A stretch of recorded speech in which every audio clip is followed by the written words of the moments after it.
پاکستان کی تاریخ کے بڑے جنازے۔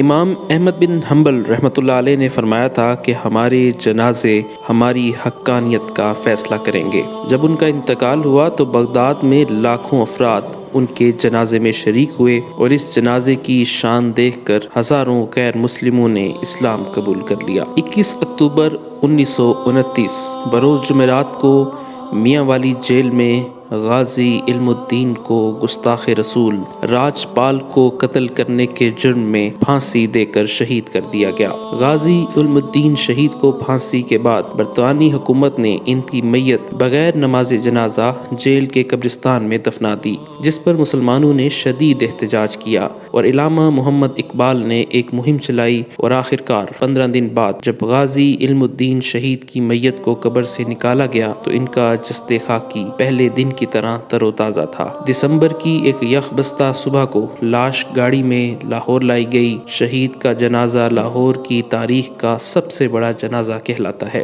جنازے کا جلوس 5.5 میل لمبا تھا۔ نماز جنازہ یونیورسٹی گراؤنڈ میں ادا کی گئی۔ اس وقت جبکہ 1929 میں لاہور کی آبادی 5 لاکھ کے لگ بھگ تھی، جنازے میں کم و بیش 6 لاکھ عشاق رسول نے شرکت کی۔ ہندوستان میں مقیم جید علماء کرام اور مشائخ بھی کونے کونے سے رسول اللہ صلی اللہ علیہ وسلم کے اس سچے عاشق کے آخری دیدار کے لیے لاہور آئے۔ تدفین کے انتظامات کی سرپرستی مولانا ظفر علی خان، علامہ محمد اقبال اور سید دیدار علی شاہ نے فرمائی۔ مولانا دیدار علی شاہ اور علامہ اقبال نے شہید کو اپنے ہاتھوں سے لحد میں اتارا، جس پر مولانا ظفر علی خان نے کہا تھا، کاش یہ مقام مجھے نصیب ہوتا۔ اس موقع پر علامہ اقبال نے فرمایا تھا کہ یہ ترکھان کا لڑکا ہم سب پڑھے لکھوں سے بازی لے گیا۔ لوگوں نے عقیدت میں اتنے پھول نچھاور کیے کہ میت ان میں چھپ کر رہ گئی۔ سید احرار، مجاہد ختم نبوت، مجدد خطابت، بطل حریت، تحریک ختم نبوت 1953 کے روح رواں سید عطا اللہ شاہ بخاری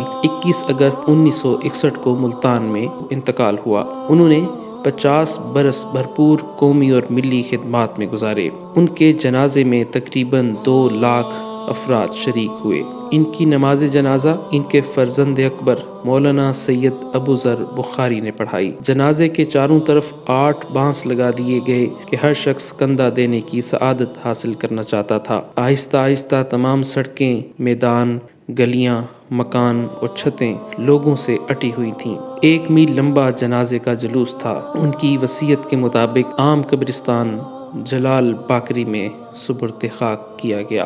مولانا احمد علی لاہوری۔ لاہور کی زمین میں بہت سارے اللہ والے سوئے ہوئے ہیں۔ انہی اولیاء اللہ میں شیخ التفسیر مولانا احمد علی لاہوری رحمۃ اللہ علیہ بھی ہیں۔ آپ نے برصغیر پاک و ہند کی مساجد میں درس قرآن اور دینی مدارس میں دورہ تفسیر قرآن کی روایت قائم کرنے میں اپنا بنیادی کردار ادا کیا۔ مولانا احمد علی لاہوری 17 رمضان المبارک 23 فروری 1962 بروز جمعۃ المبارک کو 77 سال کی عمر میں اس شان سے دنیا سے رخصت ہوئے کہ 9:30 بجے رات نماز عشاء کی نیت باندھی اور سجدے کی حالت میں خالق حقیقی سے جا ملے۔ اس ولی باصفا نے لاہور میں 40 سال مسلسل درس قرآن کا چراغ روشن کر کے لاکھوں لوگوں کی ہدایت اور جنت کا ذریعہ بنا، اور جس دن وفات پائی اس دن بھی درس قرآن دیا اور اس سے اگلے روز جنازہ تھا۔ اس دن آپ کی وصیت کے مطابق پہلے درس قرآن دیا گیا اور تدفین بعد میں ہوئی۔ جب آپ کا جنازہ اٹھا تو لاکھوں لوگ عقیدت و محبت میں اشکبار آنکھوں کے ساتھ جنازے میں شریک ہو کر کاندھا دیتے ہوئے نظر آئے۔ آپ کی تدفین 24 فروری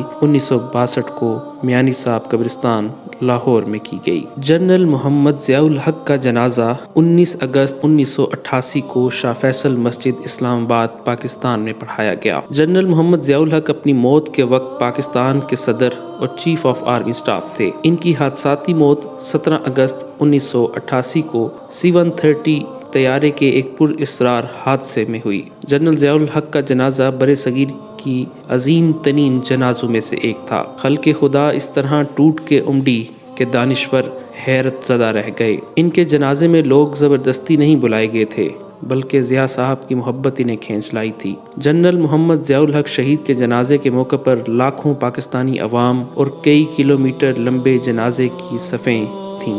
لاکھوں افراد نے اشکبار آنکھوں سے انہیں الوداع کہا اور فیصل مسجد کے میناروں کے سائے میں اپنی نیند کا لطف اٹھانے لگے۔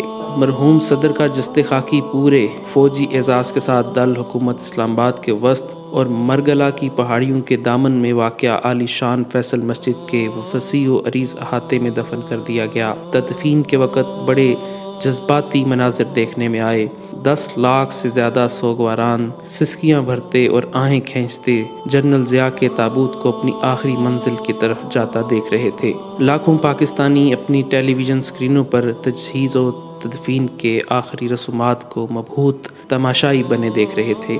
21 توپوں کی سلامی دی گئی اور جب مرگلا کی پہاڑیاں توپوں کی گولوں کی گونج سے لرز رہی تھیں تو ان لمحات میں ان سپاہیوں نے جنرل ضیاء کے تابوت کو لحد میں اتارا جنہیں کئی برس تک انہیں کمانڈ کرنے کا اعزاز حاصل رہا تھا۔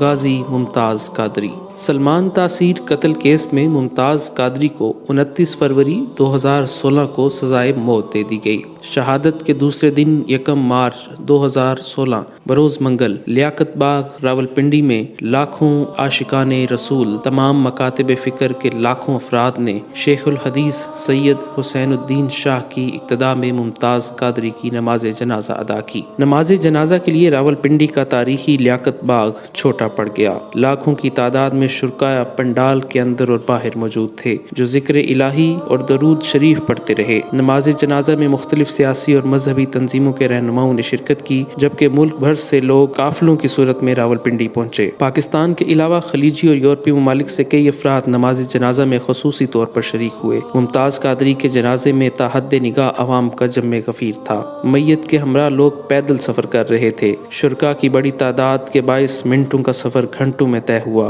بلا شبہ غازی ممتاز قادری شہید کا جنازہ پاکستان کی تاریخ کا سب سے بڑا اجتماع تھا۔ لیاقت باغ کے ہر اطراف 3 کلومیٹر تک انسانی سر ہی سر دکھائی دے رہے تھے۔ پاکستان کے نامور ناتخواں اور سابق گلوکار جنید جمشید 7 دسمبر 2016 کو چترال سے اسلام آباد آتے ہوئے طیارے کے حادثے میں شہید ہو گئے۔ جنید جمشید کی میت ایئر فورس کے خصوصی طیارے کے ذریعے کراچی پہنچائی گئی جہاں ان کی نماز جنازہ ادا کی گئی۔ ان کی میت کو پاکستان کے قومی پرچم میں لپیٹا گیا تھا۔ جنازے سے پہلے ایئر فورس نے گارڈ آف آنر بھی دیا۔ جنید جمشید کی نماز جنازہ میں لاکھوں افراد نے شرکت کی۔ اس جنازے کو کراچی کی تاریخ کا سب سے بڑا جنازہ کہا جاتا ہے۔ لوگوں کی بڑی تعداد صبح سے ہی جنازگاہ پہنچ چکی تھی۔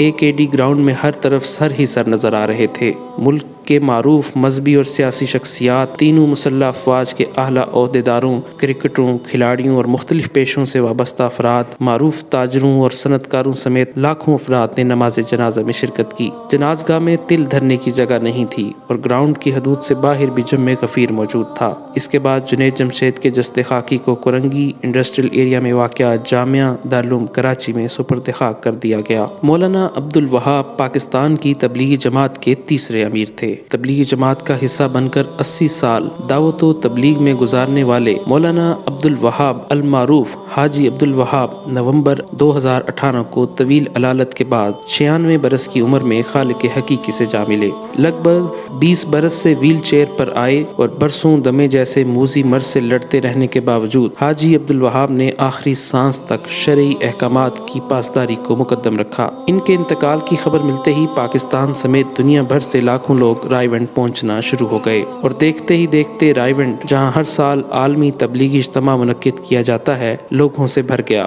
حاجی عبد الوہاب کا جنازہ رائیونڈ میں شیخ الحدیث مولانا مفتی نذر الرحمان نے پڑھایا جو حاجی عبد الوہاب کی وصیت کے مطابق تبلیغی جماعت کے نئے امیر بنے۔ آہوں، سسکیوں، دعاؤں اور ذکر کے ہدیے کے ساتھ ایک جم غفیر نے تبلیغی مرکز رائیونڈ کے وسیع اور عریض پنڈال میں نماز جنازہ میں شرکت کی۔ واضح رہے کہ 12 لاکھ کی گنجائش والی اس اجتماع گاہ میں تل دھرنے کو جگہ نہیں بچی تھی۔ اس جنازے کا شمار پاکستان کی تاریخ کے بڑے جنازوں میں ہوتا ہے۔ ٹریفک کا رش زیادہ ہونے کی وجہ سے کارکنان کی بڑی تعداد جنازے میں شریک نہ ہو سکی۔ لوگوں کی آمد کا سلسلہ نماز مغرب کے بعد بھی جاری رہا جس کی وجہ سے نماز جنازہ 1.5 گھنٹہ تاخیر سے ادا کی گئی۔ تحریک لبیک پاکستان کے سربراہ علامہ خادم حسین رضوی کی نماز جنازہ مینار پاکستان گراؤنڈ میں ادا کی گئی۔ ان کے جنازے کو لاہور کی تاریخ کا سب سے بڑا جنازہ قرار دیا جا رہا ہے۔